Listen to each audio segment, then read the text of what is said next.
Hi 60 days weight loss சேலஞ்சில் டே 39ல் இருக்கோம். கொஞ்ச நாளாக விட்டு போன க்ரோசெட்டை திரும்பவும் கையில் எடுத்தாச்சு.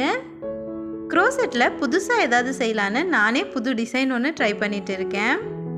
இன்றைக்கி வெயிட் வந்து 83.25 kg இருந்தேன். டே 39 அன்னைக்கு காலையில் ஒரு 9 மணி போல் பிரேக்ஃபாஸ்ட் எடுத்துக்கிட்டேன். 2 சப்பாத்தியும் முன்னாடி நாள் வச்ச சிக்கன் கிரேவியும் வச்சு, மதியம் லஞ்சுக்கு முன்னாடி நாள் வச்ச சாப்பாடு கொஞ்சம் மீதம் இருந்துச்சு. அதில் தயிர் சாப்பாடு மாதிரி கரைச்சிட்டு வாழைக்காய் ஃப்ரையும் பொடலங்காய் பொரியலும் வச்சு எடுத்துக்கிட்டேன்.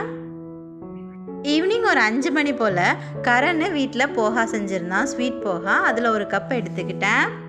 வெல்லம் தேங்காயெல்லாம் போட்டு செஞ்சுருந்தான். சின்ன கப்பில் ஒரு கப் எடுத்துக்கிட்டேன்.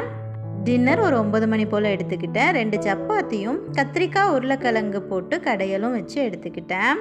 நீங்கள் என்ன சாப்பிட்டீங்க? இப்போ என்ன வெயிட் இருக்கீங்கன்னு கமெண்ட்ஸில் சொல்லுங்கள்.